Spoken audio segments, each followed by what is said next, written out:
Hi plant fam, this is Ayn and welcome back to my channel. So for today's video, I'm gonna be sharing with you how I take care of my aloe vera plants, these are just some of the plant babies that I have, the aloe plants that I own, and actually all these are just propagations. So I'm gonna be sharing with you in this video some things that you shouldn't do to your aloe vera plant if you want it to thrive well under your care. So this is sort of a do's and don'ts, pero more I'll emphasize the don'ts more, or yung mga things na you should avoid doing with your plant para mas mag-thrive and mas lumago sila under your care and maging healthy sila. So if you guys are interested to know my tips, to know how I take care of my aloes, then just keep watching.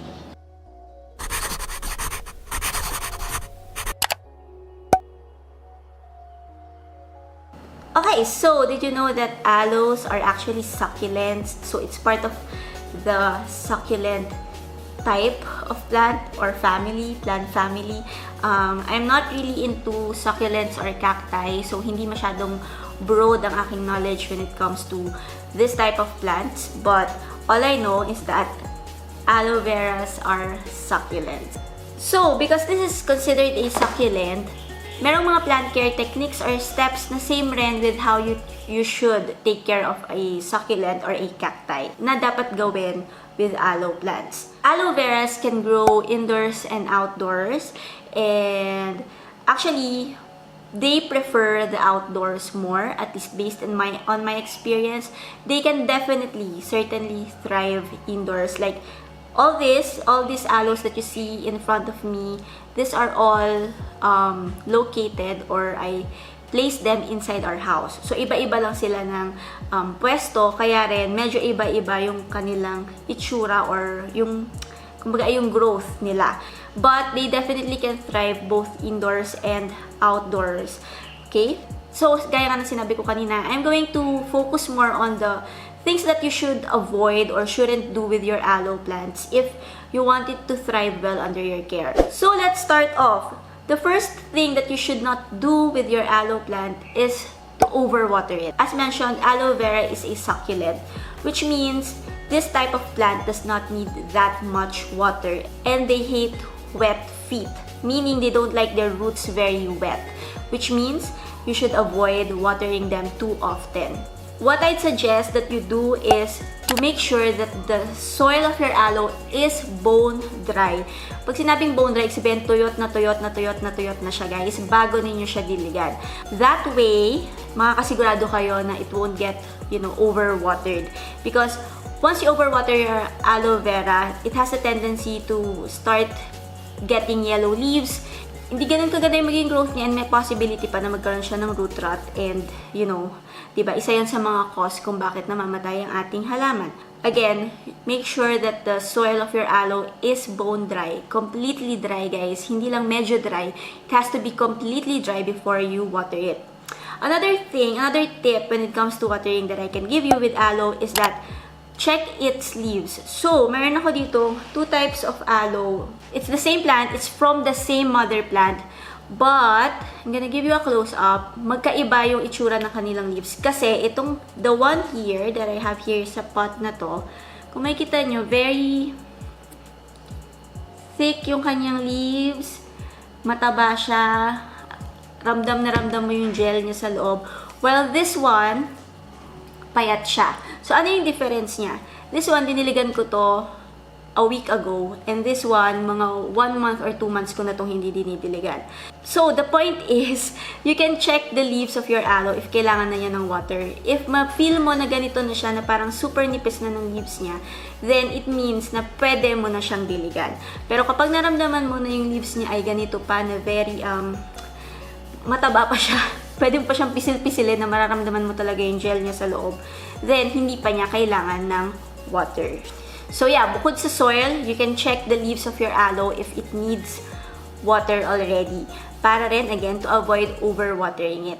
When I say na it doesn't need that much water, gaya ng sinabi ko, ito, I think mga 1 month or 2 months ko na ito hindi dinidiligan, and it's still doing so well. So this is placed in a in a spot that gets bright indirect light and medyo nakakuha siya ng a little bit of morning light, pero sobrang little lang kasi saglit lang yung sinag ng araw doon tuwing umaga. Pero indoors din to. So again, nasabi ko na kanina, lahat to ay dito nakalagay to sa loob ng bahay. So ayun, even if you don't water it for like a month, makalimutan mo siya, huwag kang mag-alala because it will really thrive. Okay, so the next don't when it comes to aloe vera is that do not put your aloe in a spot that does not get enough light, which means you should put it in a spot that gets a lot of light. So malamang yung kabaliktaran nun. Because this plant, it requires light. It requires a lot of light. Yes, it can thrive in medium light.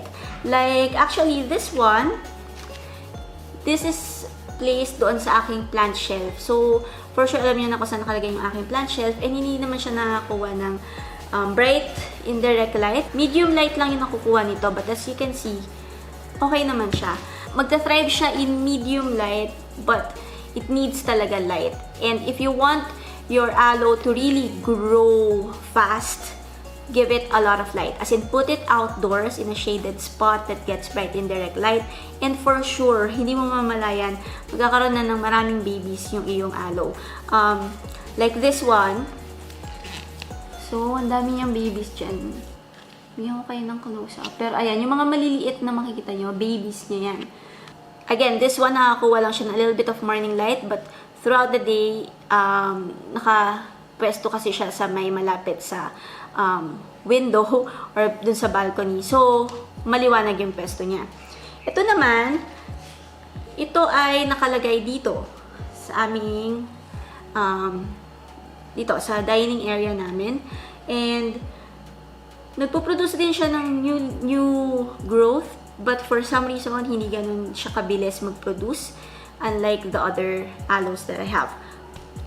Now, when it comes to the aloes that I have outside the house, yung mga yon super sipag nila mag-produce. Again, if you give your aloe vera a lot of light, then it will really produce a lot of babies for you.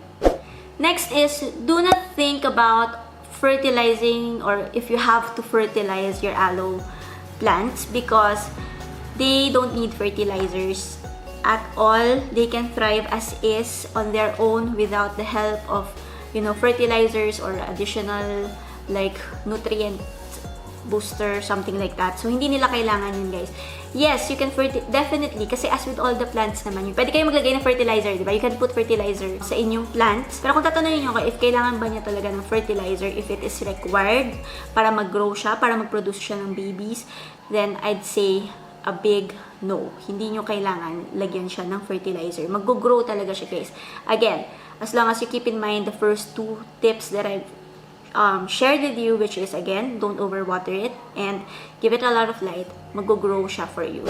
Okay, so next is do not hesitate to propagate or divide your aloe vera plants. I know that there are people na medyo on the fence sila na ihiwalay yung mga babies na aloe nila. Hindi nila sure kung dapat ba nilang ihiwalay na kasi daw baka hindi makasurvive, baka mamatay lang. I'd say don't hesitate to propagate or to separate or divide your aloe vera plants and to repot like the babies because itong mga to sobrang solid to. Sobrang sturdy and very, kumbaga what do you call this? I think yun na yun. Very solid sila na plants. Hindi sila maarte. So, if you have an aloe vera plant and you see a baby or you see like meron na siyang tumubo na isa pang what do you call this? Isa pang group of leaves or isa pang cluster, then don't hesitate to repot it in another pot because that will encourage more growth for your aloe. Not just for the original pot, like for what would be the mother plant of that aloe, but even dun sa pag niripat mo yung baby na yon, mas mag-grow siya. It will really encourage growth for your aloe. So you just have to be patient because kung baby pa siya, lalo na kung medyo maliit talaga yung iriripat mo, it may take time or it will take time before siya mag-grow, but it will really grow. Again, one thing na dapat ninyong tandaan and that I will strongly recommend and suggest is do not water that repotted baby immediately. Kung feeling nyo kailangan nyo na siyang diligan, konti lang yung idilig nyo muna sa kanya. Okay? Para naman hindi siya malunod or hindi siya mabigla at hindi rin, kasi nga hindi pa ganun ka-established yung soil niya doon sa new pot, diba? So, yung mga baby aloes kasi, hindi ganun ka-evident or kahaba or minsan nga parang wala siyang roots kang makikita.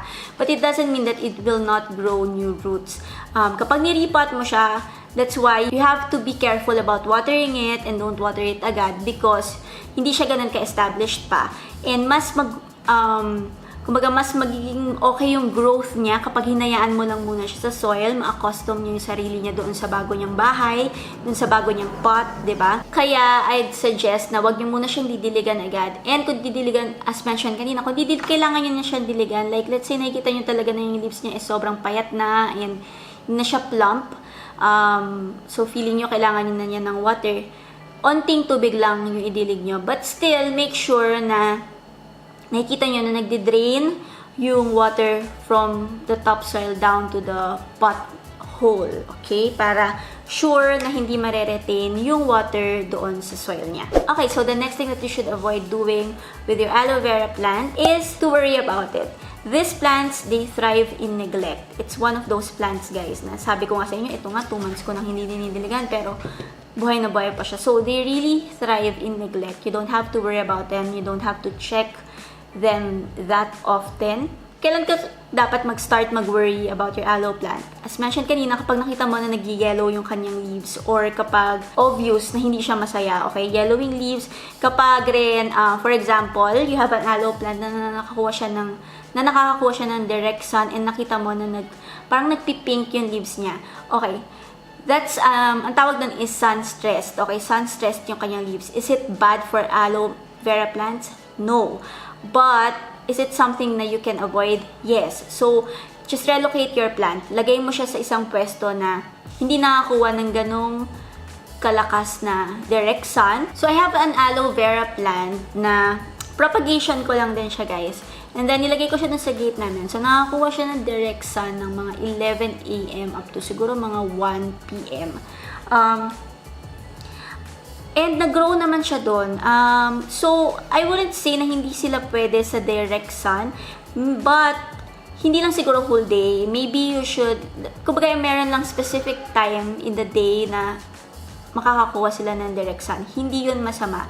Especially, again, like what I mentioned, this plant needs a lot of light. So, the more light that they get, the better yung growth nila. Pero, ayun nga, if tatanungin nyo kung kailan kayo dapat mag-worry, kapag napansin nyo, yung pagiging sun stress niya, hindi na healthy looking. Kung halimbawa sun stress siya, nakita nyo na pink na yung leaves niya and masyado ng payat. And apart from that, hindi siya nagpo-produce ng new growth, especially kung matagal na siya sa inyo. Lalo na kung lahat ng leaves niya or majority of the leaves, nakikita nyo na nagiging yellow or red na siya. Then, that's the time of course na mag-worry ka and maybe, again, you should relocate your plant. So, ito, like this one, I had to relocate this like a couple of times. I think mga 2 beses na. I don't know what's wrong with this one. Pero hindi rin ganun kaganda yung growth niya. But the thing is, hindi naman siya nag-yellow. Hindi nag-yellow yung kanyang leaves. Medyo payat lang yung kanyang leaves. Maybe because matagal ko na rin itong hindi nadidiligan. Siguro mga 1 month ko na rin ito hindi nadidiligan. So, this needs water also. But yeah, again, don't worry about these plants. They thrive in neglect. They love to be neglected. They can grow on their own. They don't need you to check up on them that often. Yun, just let them be. Okay, so last tip na mabibigay ko sa inyo, it's not really a don't or it's not something that you should avoid, but actually something that I encourage you to do with your aloe vera plant is to pot your aloe in a bigger pot. Like, for example, nakita nyo na marami na siyang babies. Like, for example, this one, pwede ko na ito i-repot in a bigger pot because that will encourage more growth for the plant. I have 2 mother plants outside and nag-start yung mga yon, ganito lang din sila kaliit and isa lang yung pinaka, nila, parang stalk. But, nirepot siya into a bigger pot and ayan, nag-start na siya to produce more babies. And ayan, ito yung ilan sa kanyang mga babies. Tapos, yung iba niyang babies, nirepot ko sa isang malaking pot. And so far, yung pot na yon ay ang dami na rin yung new babies. So, Okay guys, so this is one of the aloe plants that I propagated. Kasabay ito ng mga pinakita ko doon sa loob. As you can see, if you put it outside, talagang mag-grow siya ng malaki. So, pwede na siya i-repot. Actually, may isa pa siya nahulog na. Wait, kunin natin.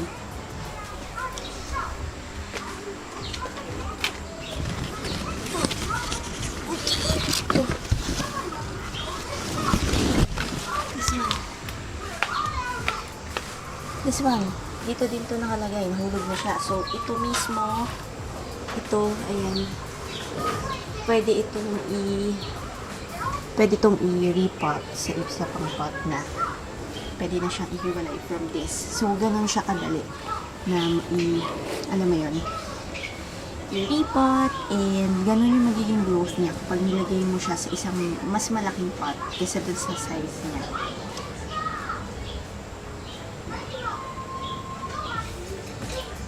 That's something that I highly recommend that you do if you have aloe vera plants. Repot it in a bigger pot because that will encourage more babies and growth for your plant.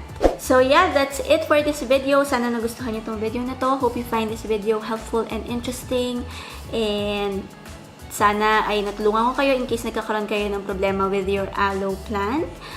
I might do, well actually plano ko talaga siya, matagal na. Dapat yun yung unang video kesa dito. But I'm gonna do a how I propagate my aloe plant video very soon. So watch out for that. Yeah. But for now, that's it for this video. If you like this video, please don't forget to hit the like button, comment, and of course, subscribe to my channel if you haven't already and join the plant fam. I don't have anything more to say. Thank you guys so much for watching. See you guys again in my next video. Bye!